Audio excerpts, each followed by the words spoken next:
በጣም የምታምኗቸውና በጣም የምትወዷቸው ወይንም ደግሞ ፍጹም ሰው ናቸው ብላችሁ ህይወታችሁ ላይ የምታስቧቸው ሰዎች ምናልባት የእናንተን ታማኝ መሆንን፣ ታማኝነት፣ ፍቅር፣ መታመን በሚሉ ቃላት ውስጥ እናንተን አስሯችሁ ከእናንተ የሚያገኙትን ጥቅም እየወሰዱ ቢሆንስ? ሰዎች ሁለት መልክን ይጠቀማሉ በዚህ ሂደት ላይ ማለት ነው። ይመጣሉ ህይወታችሁ ላይ ድንገት በማታስቡት አጋጣሚ ይተዋወቃችኋል። ወይንም ደግሞ የሆነ የቤተሰብ አካል ነው ከሌላው ቤተሰብ አካል በተሻለ ለእናንተ ትኩረትን፣ ፍቅርን፣ እንክብካቤን ይሰጣችኋል። ብዙ ነገር ይሰጣችኋል። የምትፈልጉትን ነገር ሁሉ ያሟላላችኋል።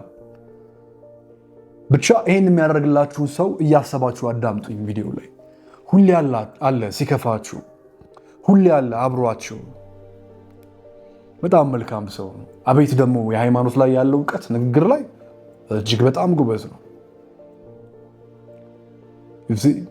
ያጽናናችኋል። እሱ ጋር ልክ ሄዳችሁ ስትመለሱ ትልቅ ብርታትና ከፍታ ነው የሚሰማችሁ። ወይም እሱ ብቻ ነው የሚረዳኝ ብላችሁ ታስባላችሁ። እነዛን ሰዎች ማለት ነው ቼክ የምታደርጓቸው።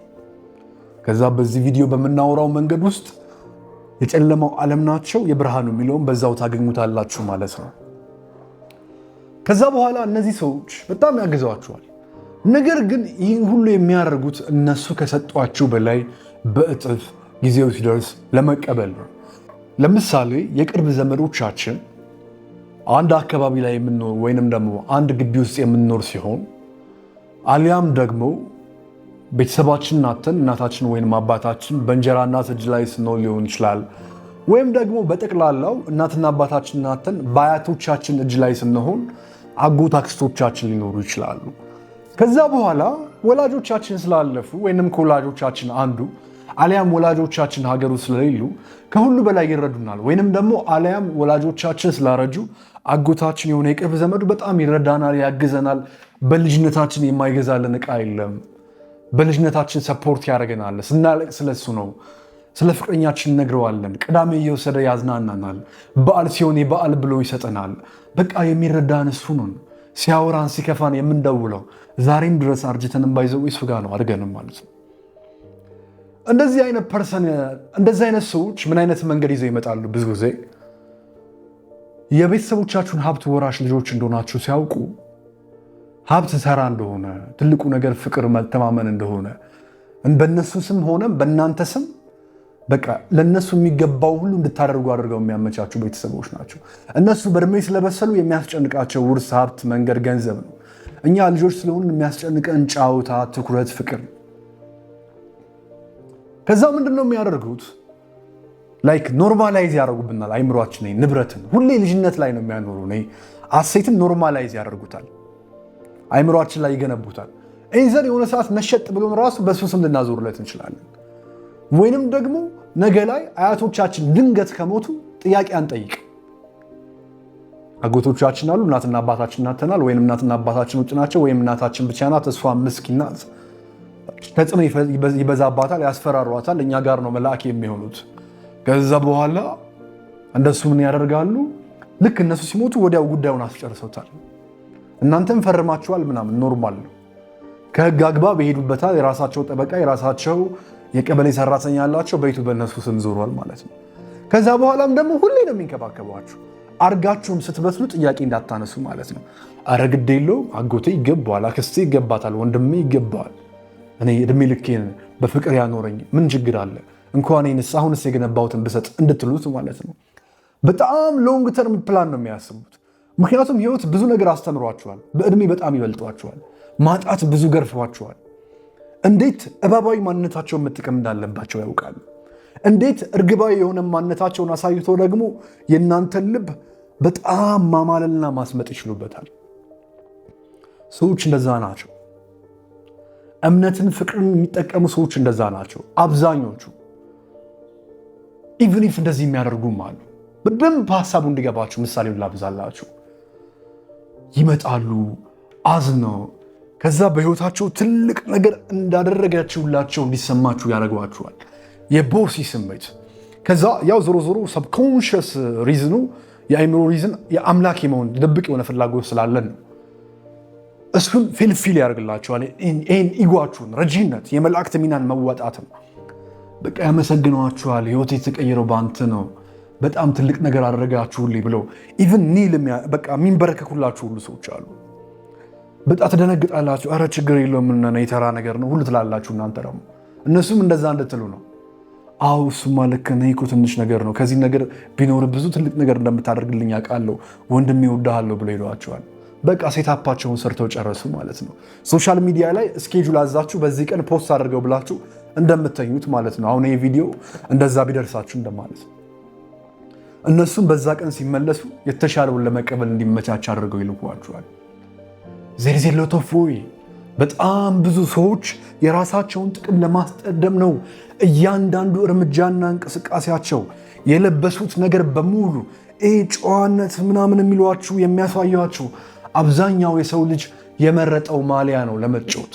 የሃይማኖት ማሊያ፣ የብሔር ማሊያ፣ የደግነት ማሊያ፣ የቋንቋ ማሊያ፣ የአክቲንግ ነው። በቃ ያለንበት ዓለም ትልቅ ቲያትር ቤት ነው። ሁሉም የተመቸውን ማሊያ ይመርጣል። አብዛኛውን ጊዜ የሚጫወተውን ካራክተር ለእሱ አስብልሃለሁ የሚለው ሰው ነው የሚመርጥለት። ደራሲ ያለው ይህ ማለት እውነተኛ ዓለም ላይ ቤተሰብ ይደርሳል፣ ሃይማኖት ይደርሳል፣ የማህበረሰብ አመለካከት ይደርሳል። ከዛ እሱን የምትተውነው ብራዘር we all are actors። በቃ አክት እያደረግን ነው። ጥሩ አክተሮች ነን፣ ድራመኞች ነን። ሰዎች በዚህ ደረጃ ነው ለጥቅማቸው የሚያመቻቹ። እንደዛ ያደርጓችኋል። ይሲ ደግሞ በስሜታችሁ የሚጫወቱት የሆነ ትልቅ የሆነ መንገድ አለ፣ ትልቅ የሆነ ዓለም አለ፣ የስሜት ጨዋታ። እንደዚህ አይነት ሰዎች አብዝተው የሚጠቀሙት ማለት ነው። እነሱን የመርዳት ኃላፊነት እንዳለባቸው አይነት እንዲሰማቸው ያደርጓቸዋል። እኔ መርዳት አለባችሁ ብለው እኮ አይደሉ። ዛሬ እኮ አንድ ህልም አየሁ፣ አንቺ እንደዚህ ስታደርጊልኝ ዛሬ እግዚአብሔርን አመሰገንኩ።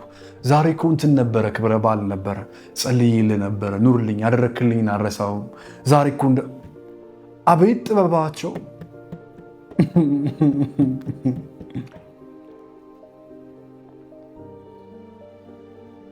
በጣም ጣጣ ውስጥ ነው የሚከቷቸው። በጣም አደገኞች ናቸው። እኔ ያለ አንተ መኖር አልችልም ይለዋል። በፍቅር ውስጥም እኮ አለ። ይህ ማውራ ይኸውልህ ሂዩጅ አድርጋ አስበው። በሚጢጥዬ መንገድ ውስጥ ዓለም ውስጥ አትመልከትም። እኔ ያለ አንተ መኖር አልችልም፣ እንደውም አንተን ካጣው ራሴን አጠፋለሁ ትላለች። እማትልህ ነገር የለም። እንዴት እንደሚበዘብዙ አንተን የሚያስሩበት መንገድ በስሜት እንዲሁም ደግሞ ለብዙ ዓመት ያገዝካቸው አንተ ስለሆንክ ከዛ እነሱ ዲሞ ሆኖ ደደብ ሆኖ ከዚህ በኋላ መስራት ስለማይችሉ አንተ ድራግ ስላስለመርካቸው ወይንም የተወሰነች ገንዘብ ከተውካቸው ህይወታቸው የሚበላሽ አድርገው ራሳቸውን የሚስልሉሃል። አንተን እንደ አምላክ እነሱ እንደ ባሪያ፣ አንተን እንደ ጌታ እነሱ እንደ ባሪያ አድርገው እየተወኑ ግን ህይወታቸው ሌላ እኮ ነው። ወይም ደግሞ መንገድ ላይ እንዳሉ የመገናኛ ለማኞች ማለት ነው። አዲስ አበባ ውስጥ ዓመቱን ሙሉ ይለምናሉ፣ 10 ዓመት ይለምናሉ፣ 20 ዓመት ይለምናሉ። አካውንታቸው ነፍ ብር ነው፣ ላዳ አላቸው፣ ሃይገር አላቸው። አንተ የምትሳፈርበት ሮጠህ የነሱ አብዛኞቹንም ቀርብ ያውቃቸዋሉ። ሲቀጥል ደግሞ ይሄንን ኢንቨስቲጌት የሚያደርጉ ብዙ ጣቢያዎች ወደፊት ኢትዮጵያ ውስጥ ስለሚመጡ ትውልድ ስለሚሰለጥን ሚዲያ ስለሚሰለጥን የእያንዳንዱን ውርሰት በዘመናችሁ ትመለከታላችሁ። አሁን በጣም ኋላ ቀሮች ስለሆኑ ነው እዚህ ላይ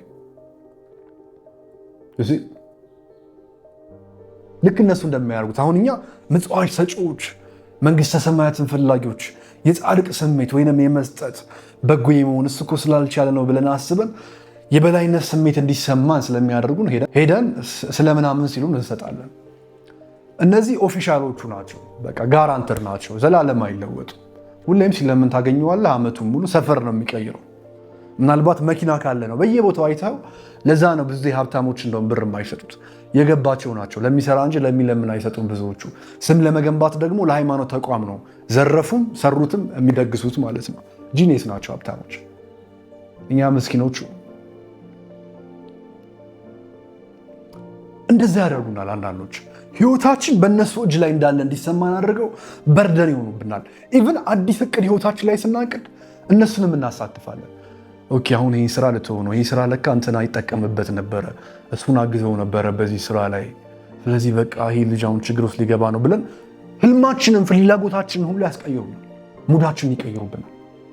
ቤት ልንከራይ አስበን ልንገዛ አስበን ቦታ እነሱን እናስገባለን። ያን ያህል ነው። ድንገት ሸርተት ቢሉ እኛ ዓለም ውስጥ በሰላም ለመኖር የሚያበቃቸውን የደህንነት ስሜት ለራሳቸው የገነቡት ራሳቸውን አራክሰው አካባቢያቸው ላይስ እናንተ ከምታውቁት ወርልድ ውስጥ ያላቸው ግንኙነት ላይስ በጣም ፎካሪ ቆራጭ ፈላጭ ናቸው። ሰዎች በጣም አደገኛ ናቸው። የሰዎችን ባህላዊ አኗኗር እሴት፣ ማንነታዊ እድገት በደንብ ልታጤኑ ይገባል። እኔም በዋናነት ስራዬ ራውኤል እንድሪስ እባላለሁ። ግላዊ እድገት ላይ ብቻ ነው ማተኩረው። አባውት ሰልፍ ግሮዝ፣ በራስ መተማመን፣ ከጥፋት መዳን፣ ማንነትን መገንባት፣ ከማህበረሰብ ጋር ተስማምቶ የመኖር ጥበብ፣ ከጓደኛ፣ ከፍቅረኛ፣ ከትዳር አጋር ኤቭሪቲንግ በጠቅላላው ሰዎች በዕለት ተዕለት ካላቸው ተግዳሮት ጋር ስለሚያሳድጉት ራሳቸውን ስለሚጠብቁበት ኃይል፣ ሞገስ፣ ብርታትና እውቀትን የሚሰጥ ቻናል ነው ይህ ቻናል። ስለዚህ ነገር በደንብ እውቁ ይግባችሁ። ለዛ ነው እዚህ ድረስ የማስረዳችሁ። እንደውም አሁን ምሳሌዎቹ በጣም ደከሙን። ይሄ በጣም ሊሚትድ የሆነው 1% ኖሌጅ መረዳቴ አስተውለቱኝ ነው። ከልጅነት አንጻር ታስሬ የማልናገረው ብዙ ቶፒክ አለ። እድሜ ያስሮኝ ከሀብት አንጻር ታስሬ የማላስተምረው ብዙ ነገር አለ። ከኮኔክሽን አንጻር ታስሬ የማላስረዳቸው ብዙ ነገር አለ። ብዙ ሀብት አለ። ብዙ መረዳት እውቀት አለ። ከየትም የተነበበ የተሸመደደ አለ። ይህን ደግሞ እናንተም በደንብ ታውቃላችሁ። በስነ ስርዓት በኑሮ ውስጥ ልጅነትን ዋጋ ከፍሎ እንደ ልጅ ሳይቦርቁ፣ ሳይጨፍሩ፣ ሳይደንሱ፣ ሳይደሰቱ፣ ጌም ሳይጫወቱ በመከራ ውስጥ በመቀጥቀጥ 6 ዓመት ባለፈበት ስቃይ የተገነባ ማንነት ነው። ለገንዘብ ራስን መሳው ሳያደርጉ ማለት ነው። ለጥቅም ሳይስገበገቡ ማለት ነው። ትውልድን በሚያጠፋ አንድ ማስታወቂያ ላይ እንኳን ሳይታተፉ የተገነባ ማንነት ነው። ስለዚህ ምላችሁን በደንብ በአጽንኦት ከልባችሁ አድምጡኝ።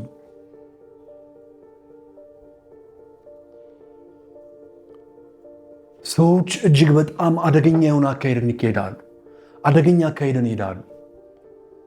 እስኪ የሆነ ታሪክ አልሰማችሁም? እናንተ ቤት ለእናት ወይም ለአባት ዘበኛ ነበረ። አሁን እሱ ተቀይሯል ህይወቱ ላይ። ነገር ግን ዛሬም ድረስ የቤተሰቦቹ የመታወቂያ ያለው በእናንተ መታወቂያ ስር ነው ስሙ። ዛሬም ድረስ ሰውየው እኮ ሀብታም ሆኗል።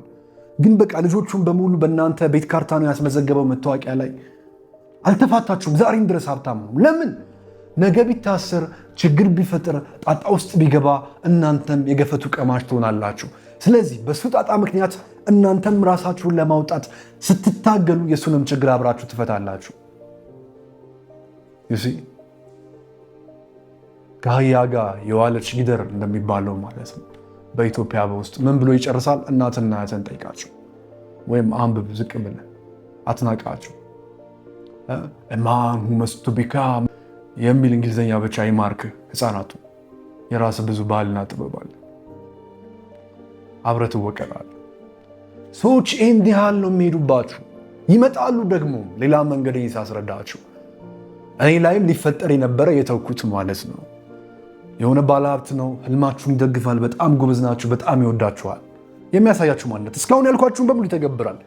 ፋይናሊ ምን ላይ ነው የሚያመጣችሁ? የሆነ ስራ ልሰራ ነበረ እና ለአንተ ልሰጣ አስቤያለሁ ስራውን ይላችኋል። በእነሱ ዓለም ውስጥ ይኸውልህ ስም ዘወረ ህግ ምናምን አይሰራም። የራሳቸው ህግ አላቸው፣ መተዳደሪያ። ምንም አባህም አታመጣም። በአንድ ቀን ያጠፏል። ህግ ምናምን ድሃው ላይ ይጸናል። ደንብም ድሃ ነው፣ የሚጠብቀውም ድሃ መንገድ ላይ እንዳይነግር ነው። ገባህ አይደል? ፖሊስም አብዛኛው ፖሊስ እንደምታዩት ነው። በትላልቅ ደረጃ ካልገባ እንደ ማንኛውም ኢትዮጵያ የተቸግረው ነው የሚሆነው። ደመወዙም ትንሽ ነው፣ የሚጠብቀውም ትናንሽ ደመወዝ ያላቸውን ህዝቦች ነው። ትላልቆቹ ጋር ደግሞ የሚሄድ ሌላ አካል አለ። አንተን ሲመጣ በጥፊ እያጠናገረ ሊወስድ ይችላል። ገባህ? ሀብታሞቹ ጋር ሲሄድ አለቃ የፍርድ ቤት ትዕዛዝ ይዘመትናል ብሎ ነው የሚቀበላቸው። ዓለም እንደዚህ እንደምታስቡት አይሰራም። ተውት ቅዠታችሁን። ስለዚህ ምን ያደርጋል? ድርጅት ልከፍትልህ አስቤያለሁ። በጣም የምወደው ወንድሜ ነህ ምናምን የስልጠና ማዕከል ሙሉ ቢዝነስ ሞጁሉን ያመጣልሃል። ብሩ ይለቀቅልሃል። ንግድ ፍቃዱ በአንተ ስም ነው። በዛ ነገር ምን እንደሚሰራ አታውቅም። ብራዘር አንተ የምታውቀው ሄደህ መለፍለፍ ነው። ራውኤል ኮርስ ሽት ተባልኩ፣ በቃ አስተምራለሁ፣ ሰው ያደንቀኛል፣ ይወደኛል። ከዛስ ኮንትሮል ነው ይለካ በሆነ ሰው ፋይናሊ። ከዛ ያ ድርጅት ይህን ያህል ነገር አለበት፣ ይሄ ይሰራል ምናምን። ችግር ሲመጣ ልክ መንግስት ሲቀየር ባለሀብቶች ሁሌም ይቀጥላሉ። አይታችሁ ከሆነ የባለሀብቶቹን ስራ ሲኦ የነበሩ እንዲሁም ደግሞ ባለቤት ነኝ እያሉ ሲያሽቃብጡ የነበሩ ግን መንግስት በተቀየረ ቁጥር ይታሰራሉ። አሁን ለምሳሌ ብልጽግና መንግስት ሲመጣ ከቀድሞ መንግስት ያልታሰረ ሙሳኛ ጉቦ ምናምን በማጭበርበር ድርጅት ይህን ያህል ሚሊዮን ብር በጀት ያልተባለ የለም አይደል? ሁሉም በመጣ ቁጥር የነበረውን እያጠፋ ነው። ነገር ግን የነበረው እየጠፋ ያለው ድሃውና ምስኪኑ አሁን የማወራው ያልገባው ህዝብ ነው እንጂ ኦልሬዲ ቢሊዮነሮቻችንና ባለሀብቶቻችን አሁንም ድረስ በህይወት አሉ። ኢቭን ፕራይም ሚኒስተሮቻችን ጋር ስብሰባ ያደርጋሉ። ዘና ብለው ማንም ይምጣ ሺህ ጊዜ ለምን መንግስት አይቀየር? አንተ የዋህ ሞኝ ሰዎች እንዲህ ያስሩሃል። እንደው በትልቅ እንኳን ሳስረዳህ ማለት ነው። ስለዚህ ሎያሊቲ ስለሚባል ነገር ታማኝነት፣ መታመን ነፍሴንም እንኳን በሆነ እሰጥሃለሁ፣ እኔ በጣም ነው የምወድህ፣ ለአንተ ምንም አደርጋለሁ የሚልህን ሰው ህይወቴን ቀይርኸዋል፣ ያለ አንተ ማናለኝ ያለ የሚያመቻችህን ሰው ሪዝነብል አድርገው። አትውደደው። ይህንን መሞካሸት፣ ይህንን መከበር አትውደደው። ይህንን ማቆለጳጰስ አትውደደው። እዩኝ ያለማንነትን ነገ ደብቁኝ ያመጣል። እኔ አልወድም ሲያቆለጳጰሱኝ፣ በፍጹም አይመቸኝም። እንደው መምህር አልፈልግም ይሄ ሽንገላ በቃላቶች ላይና በሰዎች ለእናንተ በሚሰጧችሁ ትሪትመንት ላይ ዋጋችሁን ከለካችሁ ደግሞ ትወርቃላችሁ። አደገኛው ነገር ይውላችሁ ከውርቀት በላይ ስኬት ነው።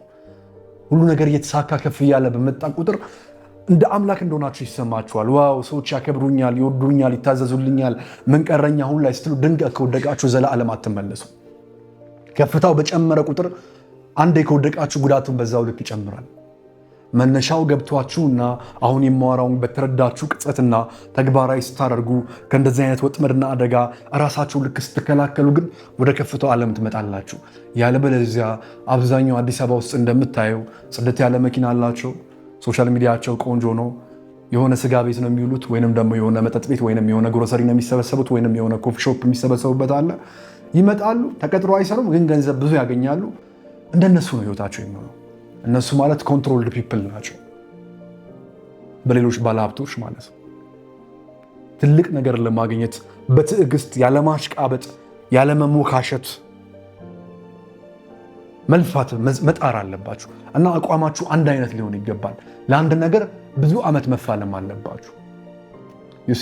እናንተ ባታዩት እንኳን ልጆቻችሁ ይዩት ከፈለጉ እናንተ መከራ ስትበሉ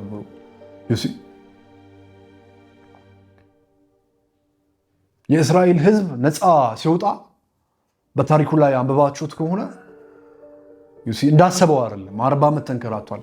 ኢቭን እዛ ተዋልዶ ተጋብቶ የልጅ ልጆቻቸው ናቸው እዛ ሄደው ያገኟት ማለት። እዛም ሄደው ሌላ ታሪክ ነበረ። 7 ጊዜ መዞር አለባችሁ ሀገሪቱን ተብለው አጥሩን ግንብ ነበረ። እሱን ሁሉ ሲዞሩ መከራ በልተው ነው ወደ በረከታቸው የመጡት። በአንድ ጀንበር የሚመጣ ትልቅ ግዛት የለም።